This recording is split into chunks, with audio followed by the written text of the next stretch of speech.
Ohio responds to the ICE crackdown and false allegations of daycare fraud.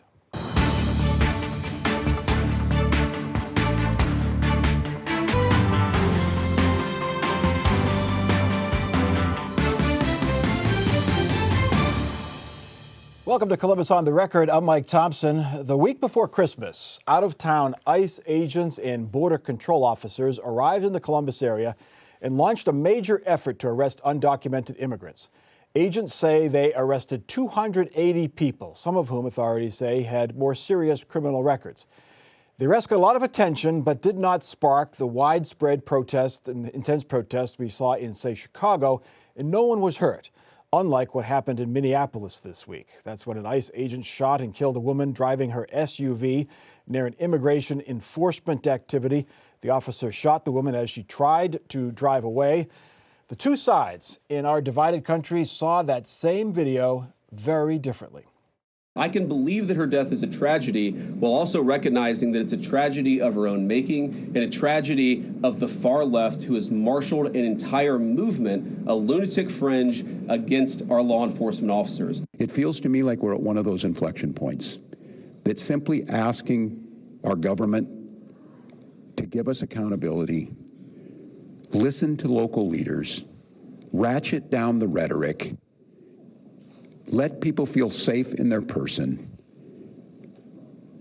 and let's let our kids go to school without fear. Here in Columbus, the shooting sparked protests at City Hall and the State House this week, and more protests are planned for Columbus this weekend. Herb Asher, there was another ICE shooting in Portland after Minnesota. 2 victims, not fatal, but 2 shooting victims nonetheless. To Governor Walz, are we at an inflection point, do you think? Well, I think when we saw the response of the president, the vice president, and Kristi Noem, that was the most appalling set of responses I've seen. Here you have the video, and here is the president of the United States not trying to calm the situation. Here's Kristi Noem not trying to calm it. They're actually trying to generate more controversy. So when the governor talks about an inflection point, I'm wondering whether he's worried that they're going to try to generate more protests that further their narrative that this is all left-wing, irresponsible protesters or whatever. But we all saw the video, and the president's response was an outright lie. The vice president was just appalling once again. And Kristi Noem, I mean, there are people trying to divide us, and I hope they're not successful. Terry, does this, I mean, the polls show the majority of Americans, clear majority, want immigration crackdowns. But do incidents like this, even if we don't determine who's at fault, somebody died that wasn't really involved, does this change how we view these things? Well, the biggest thing, and as a person who's been involved professionally in some of these investigations, there's been a rush to judgment, because if you're going to do this kind of thing right, no offense, Herb, just one person on one side seeing this video or that video is only a tiny fraction of the whole story. Because if but who rushed here, Terry? It was the president, the vice president, who said this woman was brainwashed and it was terrorism, and she was gunning down the cop. Well, there were also people on the other side who were making conclusions based on one angle, one videotape. Because if you're going to do this right, you've got to look at the body cam of all the officers. You've got to interview the witnesses, look at all the angles, look at what the policies are. It's a lot more involved, and there's been a rush to judgment, which is a mistake, because people should keep their mouth shut until they've got the full thing done and make sure it's done right. So you think the vice president should have said, hold on, let's wait and see what everybody, happens. because just one camera angle, depending upon the slow motion and frame by frame, that's one part of it. But again, the body cam footage, the interviewing the witnesses on both sides, all those things are important if you're going to do it right. And a rush to judgment is too soon. I think as a general proposition, what Terry is saying makes a lot of sense. But for this event, for this tragedy that happened, there were so many actually different angles that were shown, slow motion, frame by frame, whatever. For you to be saying that is to be saying, well, let's not rush to judgment, which is another way of saying, well, we don't really know what happened, and maybe in fact it means that she really was responsible. If everybody kept their mouth shut, maybe you could say what you're saying, but they didn't keep their mouth shut, and particularly the people who didn't keep their mouths shut were the leaders of this country. Well, this reminded me, Laura, when you see the video, it reminds you of the case of the Blendon Township police shooting not too long ago, and the officer was acquitted. And she was driving away far less quickly than this woman was trying to drive away, and he was acquitted. So it's hard to tell who's responsible in these cases. If the police officer feels he's in danger, generally he's justified by law. Right, and there's I think that there's a I think Terry's correct. You need to look at all the evidence, look at all the different camera angles. I'm curious if there was body camera footage for the officer who did the shooting, what that might show, et cetera. However, I do think that it was this woman, she was getting conflicting directions from, get out of here, stop, go, stop, and she lost her life, which is a terrible tragedy. Now, getting back to Columbus, Joe, we're hearing reports that immigrants are staying home after the intense operation a couple of weeks ago. They're not showing up for work, not showing up for school, not showing up for court hearings. That's going to start to have an effect on, it's not a huge population, but it's going to start to have an effect on how life is run here. Yeah, it's already having an effect on how life is run. I mean, people are afraid to go to church, and that's the reason we saw around Christmas, the Catholic Church, or the local leader of the Catholic Church said, we'll give you a, what's it called, a dispensation or whatever for coming on Christmas Eve to church. I mean, it's having an impact, and I think one of the things that people are really looking at right now is, where is the line? No one knows where these lines are. What is the thing that's going to make you a target of something? And what are the rules for this? Because, a lot of people, they thought, they were going to go after the worst of the worst. And now, there's people who are having a status pulled or having a questionable status. Even some have been citizens. My colleagues at the Cincinnati Enquirer did some digging on who is under ICE arrest at the Butler County Jail, which is one of the jails that has a contract. And I think 7 out of 10 didn't have any criminal histories whatsoever. Right. Yeah. When you recited public opinion doesn't support this kind of blatant crackdown on anybody who came here illegally. I think most people in public opinion polls that I've seen have said, look, if they came here illegally initially, but they've made a life for themselves, their family, their taxpayers, they have not had additional offenses except for getting here illegally, then in fact there needs to be a way to have them stay here. But if they've committed a felony since they in fact came here, then in fact they need to be deported or jailed. So it's not as simple as saying every Americans support this kind of activity. Yeah. And the way you frame the question is critical here. Right. And there's more sympathy for people who have come here who have created a good life for themselves and families. Terry, is there what's the incentive to find a real solution to this? If we have these high-profile ICE raids and we have people protesting the raids themselves and afterwards, the rhetoric is just so hot right now. There's no way for compromise, is there? Well, the rhetoric is out of control, and unfortunately, Congress on both sides, people would rather argue about the issue and use the issue, and this is on both sides in different ways, because and America's immigration policies evolved over time, because obviously there were Irish and Italians and others that came in here and weren't treated well. There's a question of assimilation. I mean, this is a complex issue, and unfortunately in this polarized era is not a good time to figure out a good solution. But we need a solution, and Congress should have acted long ago. Another controversy has connected Minnesota to Columbus as officials investigate allegations of widespread fraud involving Somali-run daycare centers in Minneapolis. Some suggest that same fraud is happening within Columbus's large Somali community. The difference, there's no evidence of widespread daycare fraud existing here in Ohio. Governor DeWine angrily denounced social media videos that falsely suggest fraud. He says any fraud that's happening is isolated, and he claims the state closely monitors daycare centers for wrongdoing and unsafe conditions. Laura Bischoff, the classic unfair question that you ask someone is, do you still beat your wife? And this is where Mike DeWine is right now. He's being asked to prove something or unprove something that's not happening, at least not widespread. Right, and I think that what's happening is that all these little fires that they're trying to stamp out so that they don't become a big conflagration. And I think that it takes a lot of effort to do so. I think that the governor was very clear that you cannot just waltz into a daycare center if you do not have children there, if you are not a signed up visitor or a worker, and this is to protect kids. And there's all these, like, I'm not even going to call them citizen journalists. It's like they've invented themselves as sleuths, and they're showing up at these daycare centers, knocking on the door, and when they get turned away, they're saying, "Oh, I'm the victim here. They're telling me I can't come in. There must be something wrong," and it's baloney. It goes to the power, Joe, of social media. I mean, these videos, dubious is a kind word, but it's forcing government officials, like the governor of the state of Ohio, to have news conferences. He swore again, second time in a month. He used the word hell this time, saying you can't go into a daycare center, stay the hell out, or whatever, something like that. But it shows you the power of these viral videos, and how do we get away from that? I don't know. That's the million-dollar question, Mike. If you have the answer, let me know. I mean, I think the problem is that people are more and more not paying attention to the facts, not paying attention to, asking questions about situations. I don't think a lot of people question things. And social media has just become this horrible thing in some ways that feeds into fear and feeds into misinformation.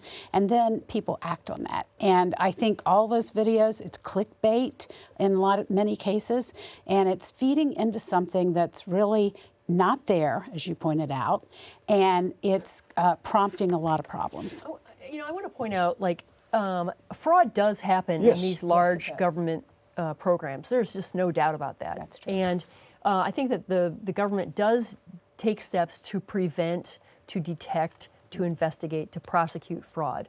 They have all these powerful data analytics, and they look for spikes or anomalies in how services are being billed, where it's happening. That happens a lot in Medicaid. And I think that, I just want to say that fraud does happen, and there should be steps to detect it. Running around with a video camera and is not the way to do it. Well, and the governor in his news conference was very good in making the difference between paying based on people enrolled on paper versus actually verified attendance. And then when the governor noted that I think they've done like 10,000 spot inspections around to check and make sure the numbers are matching up. So I think on the child care thing, it's not as big a problem in Ohio, certainly, as Minnesota. But correctly, as Laura points out, Medicaid is the bigger cash cow where there's a lot more problems and questions. And there also needs to be some examinations, because key sources have told me local prosecutors in Franklin County, U.S. Attorney's Office is reluctant, unless it's $500,000 or $1 million, to want to be bothered by prosecuting. And you need to go after big fish, small fish, medium fish, because it's taxpayer money that's being ripped off. So what we need, Herb, is we need these viral video guys to go into hospitals and see how they do, walking into patients' rooms, right? And when you start talking about fraud, you ask the question, okay, now who's committing the fraud? And oftentimes it's providers. Yes. And yet, in fact, when people start going to these daycare centers, especially when it's Somalis, people of a different color, and they're saying there's a problem there, there is a hint that, the problem is with the Somalis.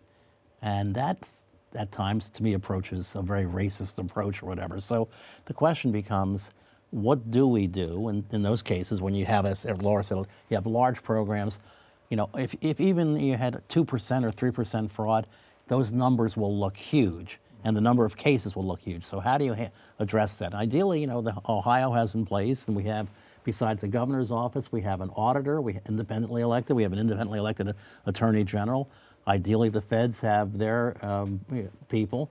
So there are ways of tracking this down. What's ironic here is there are conservative activists claiming there is fraud in the daycare center in Ohio. And they're also criticizing the Democratic governor of Minnesota for not catching that fraud, when the Republicans the conservatives have been in charge of the state for 20 years.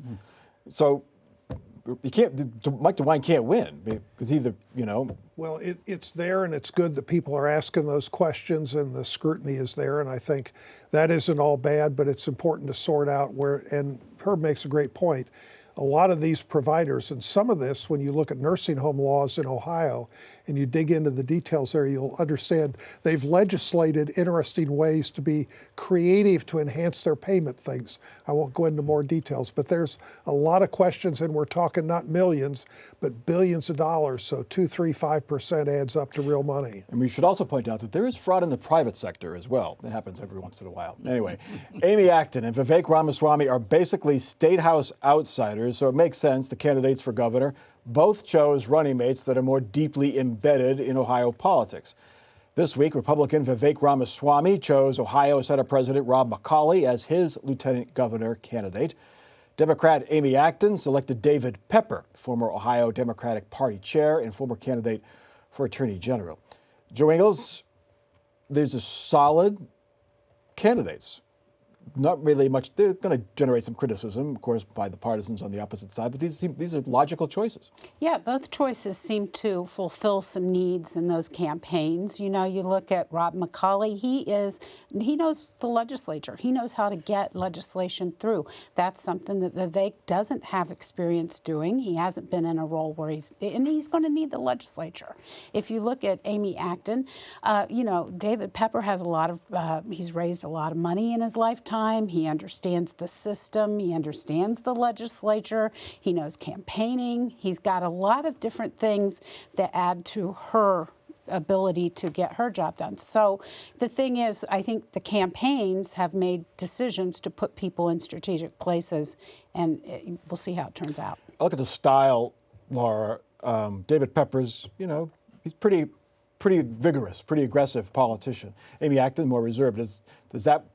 Was that what she needs, somebody who's going to be more of an attack dog as her running mate? Yeah, I think that, you know, David Pepper can be very, you know, very charming, but he can also be very aggressive and hard-hitting and doesn't mince words in his criticism of the Republicans. And I think that allows Amy Acton to, you know, kind of take the high road and continue. She's known as like this very compassionate, empathetic person. So having David do the attacks is probably going to work to her advantage.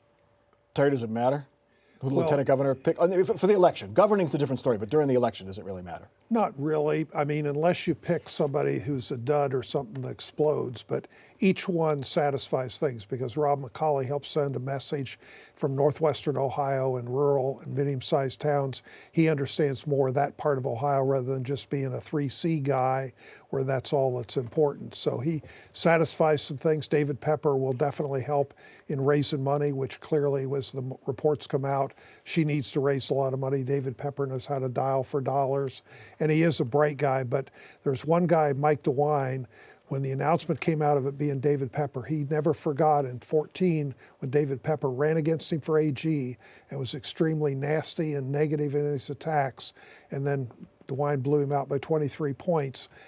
David Pepper has got the governor's attention, which makes things more interesting. So maybe did he endorse Vivek because David Pepper was chosen as the running mate, or because Rob McCauley was the running mate? He was going to do it anyway, but this sped it up and put it on steroids, and it's got the governor's attention. He says it was Rob McCauley that pushed him to endorse Vivek.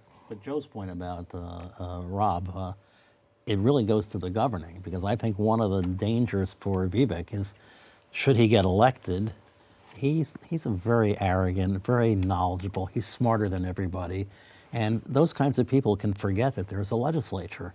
And Rob McCauley will play a very important role in saying, Vivek, if you want a budget passed, you better work cooperatively with Matt Huffman. You better work with Bill Reineke if Bill's the next Senate president. And I think Vivek Ramaswamy needs to be reminded that he's not the supreme leader if he gets elected of the state of Ohio. Well, one thing he's not going to be on, Laura, is social media. Vivek Ramaswamy says he's swearing off social media. His campaign accounts will be active with staff, but the man who has made his brand with videos on TikTok and Instagram is going to swear it off, says it's toxic. Do you believe him, first of all, and is it a good move for a guy who's so good at it?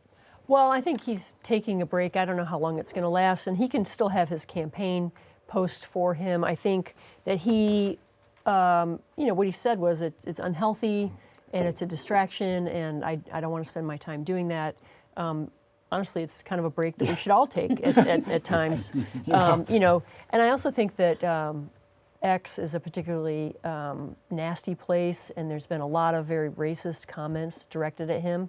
And so, you know, I could see there's a lot of rationale for taking a break. Do you think that's part of it? And he's wisely been aggressive in some columns he's done in the New York Times, Wall Street Journal, of attacking those that want to play the race card or the religion card. So I think he's being proactive on that. But it's a smart move to do that. But the good news is now we kind of know what the tickets are, so we can move forward in terms of this campaign year. You think he would write an op-ed for the Columbus Dispatch or Cleveland.com rather than the Wall Street Journal or the New York Times? Rob McCauley did one He's this running week. for governor of Ohio, after all. But Rob McCauley did one for the Dispatch this week. So there you go. I'm sure there'll be plenty of op-eds put out there. All right, let's get to our final topic. If you're watching TV Friday night, coming up next is Ken Burns' American Revolution.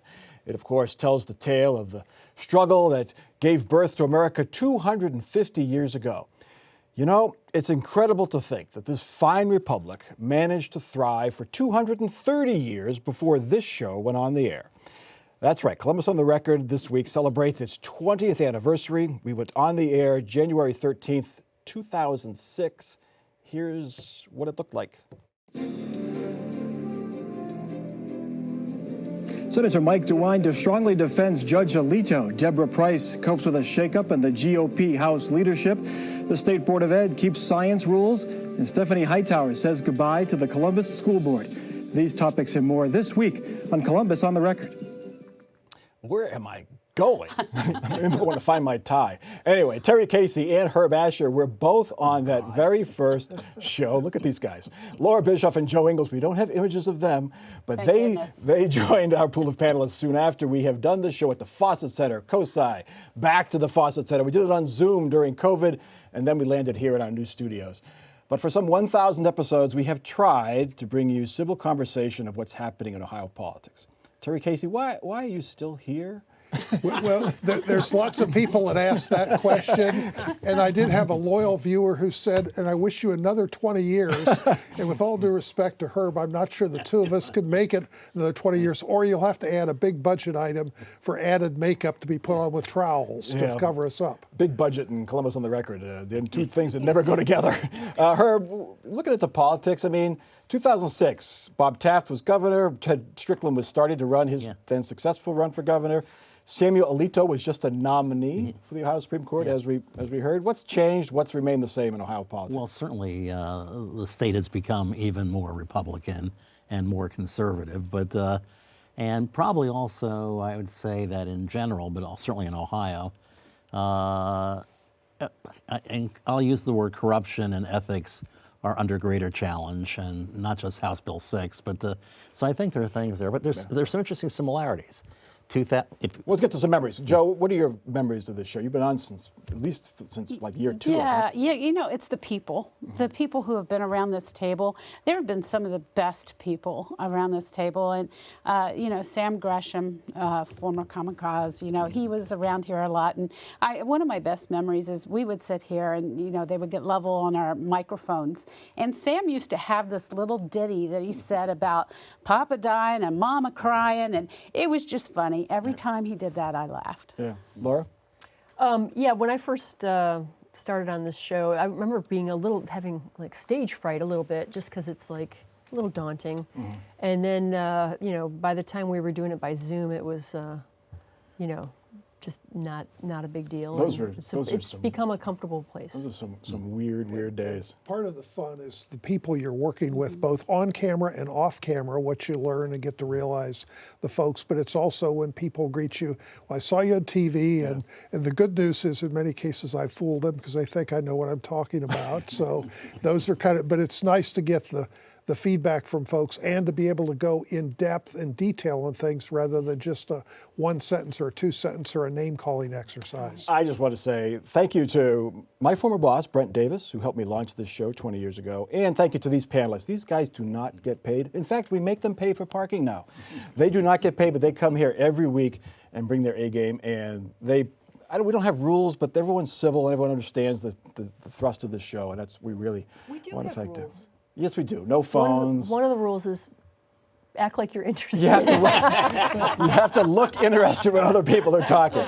Anyway, let's get to our final off-the-record party shots. Terry, Casey, you're up first. Well, I hate to be a downer, but 26 is going to be a year where fasten your seatbelts, get ready with your clicker, because whether it's the TV or the mailbox, it's going to be a nasty, ugly campaign year because things are so polarized. But the good news about this show is you encourage people to leave home the name calling, the talking points. Let's talk about substance, something new. All right, Terry. I think it's appalling that Vivek Ramaswamy and his family have been subjected to all sorts of prejudice or whatever, and that's just wrong.